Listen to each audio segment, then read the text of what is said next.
Berjumpa lagi, kali ini kita akan membahas mengenai zat aditif dan zat adiktif, yaitu materi IPA kelas 8 semester 1.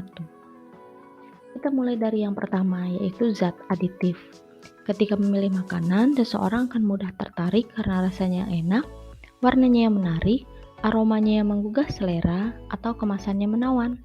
Agar memenuhi tujuan tersebut, pembuat makanan menambahkan zat-zat tertentu. Zat-zat tersebut disebut zat aditif. Ada beberapa jenis zat aditif. Yang pertama adalah pewarna makanan. Pewarna makanan biasanya ditambahkan untuk membuat makanan menjadi terlihat lebih menarik. Nah, pewarna makanan sendiri ada yang terbuat dari bahan alami. Artinya diperoleh dari alam, misalnya dari tumbuhan dan hewan. Nah, di depan tersaji beberapa contoh pewarna yang berasal dari bahan alami.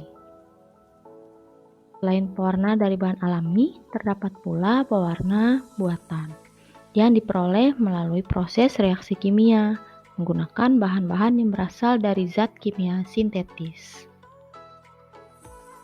Pewarna sintetis sendiri ada yang dibuat khusus untuk makanan dan ada pula untuk industri tekstil dan cat. Berikut adalah jenis-jenis pewarna buatan yang dapat digunakan untuk makanan dan minuman. Penggunaan bahan pewarna buatan untuk makanan dan minuman harus melalui pengujian. Nah, pewarna yang telah melalui pengujian dinamakan permitted color atau certified color. Berikut ini adalah contoh pewarna dalam kemasan yang telah diizinkan pemakaiannya. Selanjutnya, penggunaan bahan pewarna buatan juga harus melalui pengujian kesehatan konsumen. Berikut jenis pewarna yang dilarang digunakan di makanan dan minuman. Yang kedua, masih mengenai zat aditif, yaitu pemanis. Seperti halnya pewarna, pemanis juga ada yang terbuat dari bahan alami. Contohnya gula pasir, gula kelapa, gula aren, gula lontar, dan gula bit. Selain itu, ada pula yang terbuat dari bahan-bahan yang termasuk dalam pemanis buatan. Pemanis-pemanis ini mempunyai tingkat kemanisan yang lebih besar dibandingkan dengan gula pasir. Biasanya, pemanis buatan digunakan untuk menggantikan pemanis alami bagi orang-orang yang tidak diperbolehkan mengkonsumsi pemanis alami, seperti penderita diabetes melitus. Selain itu, pemanis buatan tidak menghasilkan kalori di dalam tubuh. Nah, berikut adalah perbandingan tingkat kemanisan pemanis buatan.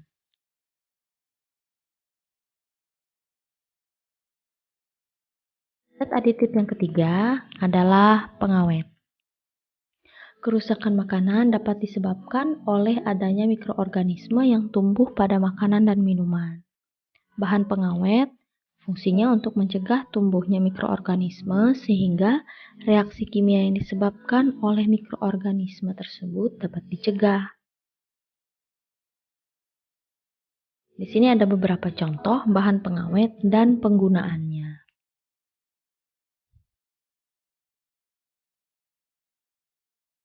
Cara lain untuk mengawetkan makanan adalah dengan cara pengasinan atau pemanisan. Misalnya ikan asin, manisan buah, atau daging panggang dapat awet secara alami. Metode pengawetan lain adalah dengan cara fisik, misalnya pemanasan, pendinginan, pembekuan, pengasapan, pengeringan, dan penyinaran. Kita lanjut ke bagian yang keempat, yaitu penyedap.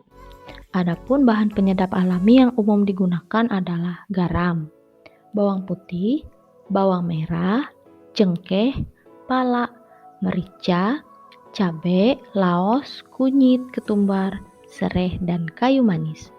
Pada makanan berkuah, kaldu dari daging dan tulang pada umumnya digunakan sebagai penyedap. Selain penyedap alami, juga terdapat penyedap buatan. Penyedap buatan yang umum digunakan pada makanan adalah vetsin yang mengandung senyawa monosodium glutamat atau mononatrium glutamat. Nah, banyak ahli kesehatan yang berpendapat bahwa penggunaan MSG yang berlebihan dapat menimbulkan penyakit yang dikenal dengan nama sindrom restoran Cina dengan gejala seperti pusing, mual, mulut terasa kering, lelah, atau sesak napas. Dosis maksimal penggunaan MSG yang ditetapkan oleh WHO adalah 120 mg per kilogram berat badan. Misalnya, berat badanmu 40 kg, maka jumlah MSG maksimal yang dapat dikonsumsi sebesar 480 mg atau 0,48 gram. Selanjutnya, zat aditif yang kelima adalah pemberi aroma. Penambahan zat pemberi aroma dapat menyebabkan makanan atau minuman memiliki daya tarik tersendiri untuk dinikmati. Zat pemberi aroma dapat berasal dari bahan segar atau ekstrak dari bahan alami, misalnya dari buah, dari bahan seperti vanili, atau ada juga yang terbuat dari senyawa sintetis yang disebut dengan esens. Selanjutnya, ada zat aditif yang dikenal sebagai bahan pengental. Bahan pengental alami misalnya pati, gelatin, gum, agar-agar, dan alginat. Seperti pada gambar, agar kuah dari capcay lebih kental, biasanya dalam memasak capcay diberikan larutan pati. Selain pada capcay, pengental biasa ditambahkan pada pembuatan permen karet, yang umumnya menggunakan pengental gum.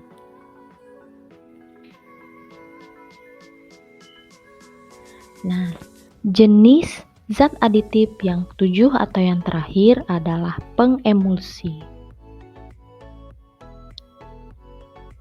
Fungsinya adalah mempertahankan penyebaran atau dispersi lemak dalam air dan sebaliknya.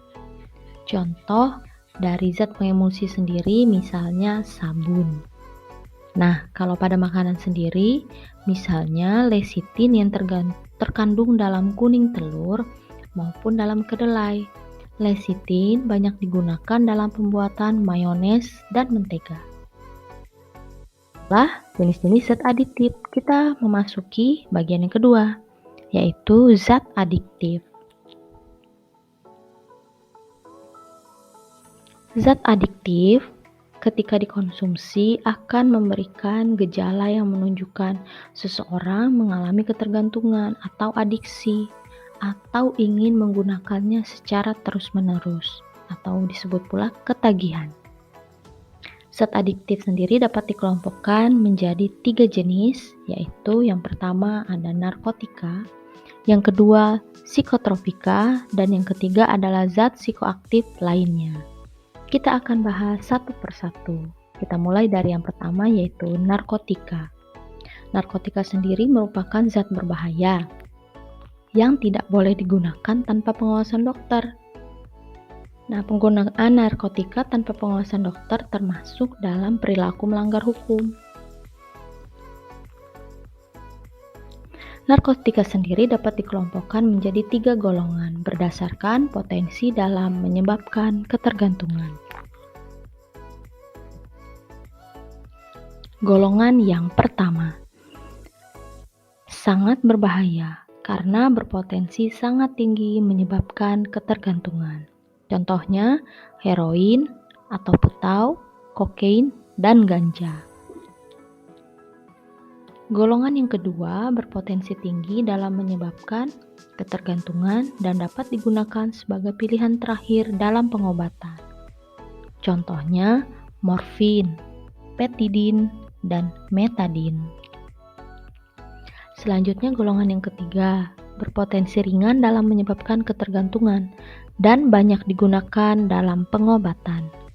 Misalnya kodein. Nah, walaupun berpotensi ringan, kembali lagi, penggunaan bahan-bahan narkotika harus di bawah pengawasan dokter. Jenis dari zat adiktif yang kedua adalah psikotropika. Zat ini merupakan obat yang berkhasiat psikoaktif yang mempengaruhi mental dan perilaku seseorang. Psikotropika sendiri dapat dikelompokkan menjadi 4 golongan berdasarkan potensi dalam menyebabkan ketergantungan.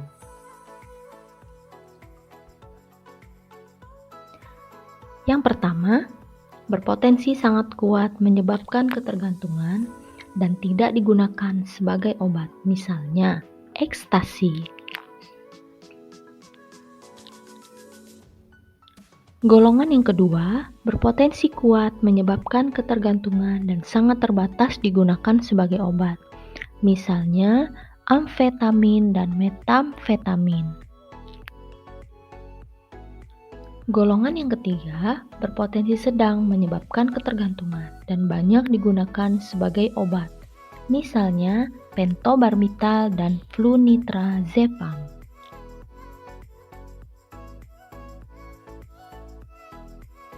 Dan golongan yang keempat berpotensi ringan dalam menyebabkan ketergantungan dan sangat luas digunakan sebagai obat, misalnya nitrazepam yang digunakan sebagai obat tidur.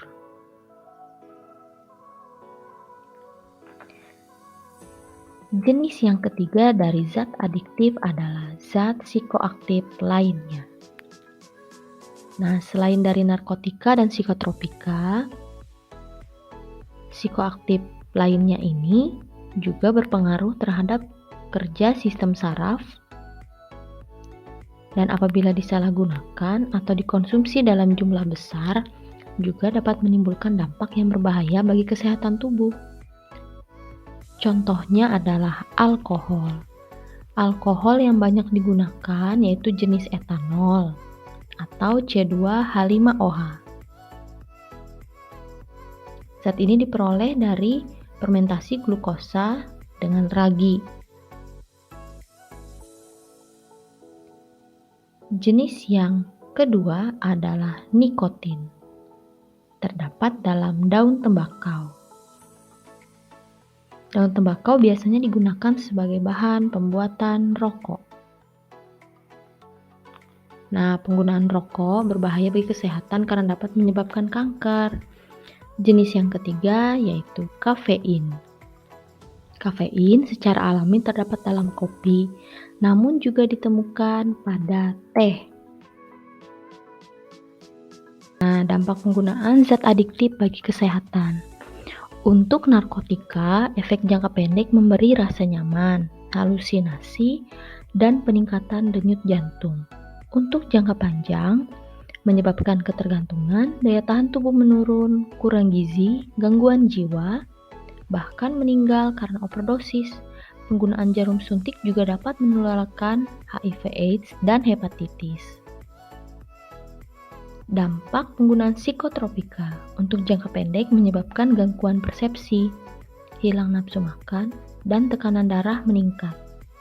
Dalam penggunaan dosis tinggi dan jangka panjang mengakibatkan penyakit jantung, gangguan jiwa, hambatan pernapasan, bahkan pembuluh darah pecah hingga kematian.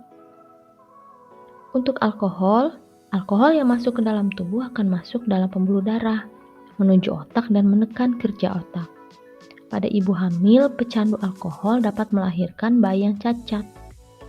Rokok juga dapat menyebabkan kanker paru, penyempitan pembuluh darah, penyakit jantung, tekanan darah tinggi, dan impotensi. Untuk kopi sendiri, mengkonsumsi kopi tidak dilarang, tetapi tidak dianjurkan untuk dikonsumsi secara berlebihan.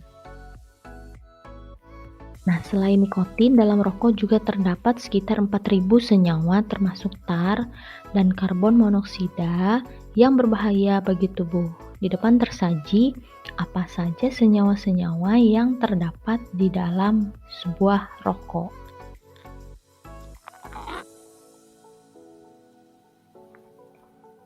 Nah, untuk menghindari atau mencegah penggunaan bahan-bahan berbahaya ini, kita perlu berupaya. Ada beberapa hal yang perlu kita lakukan. Yang pertama, misalnya mengenal dan menilai diri sendiri. Jika kita mampu mengenal diri sendiri, kita akan tahu apa kelebihan dan kekurangan kita, sehingga kita bisa mengoptimalkan apa yang menjadi bakat kita, sehingga kita dapat meraih tujuan hidup. Yang kedua, meningkatkan harga diri.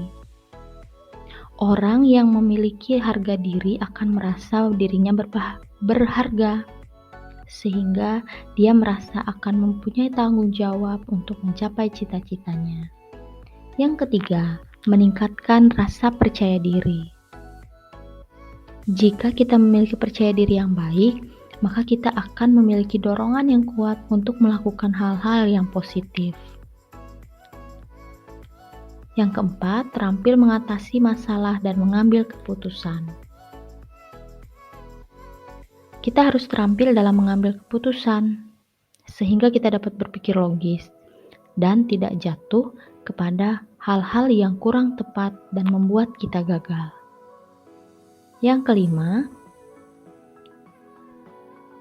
terampil sebagai agen pencegahan penyalahgunaan narkoba.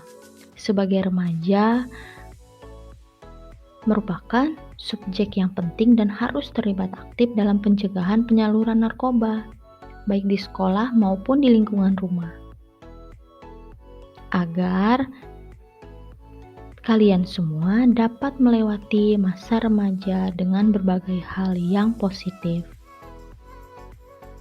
Selanjutnya, memilih pergaulan yang baik dan terampil menolak tawaran narkoba. Ketika kita dikelilingi oleh orang-orang yang baik, kita pun akan terpengaruh. Bahkan kita juga akan mempengaruhi lingkungan yang lebih luas untuk menjadi lebih baik lagi. Yang ketujuh, menerapkan pola hidup yang sehat.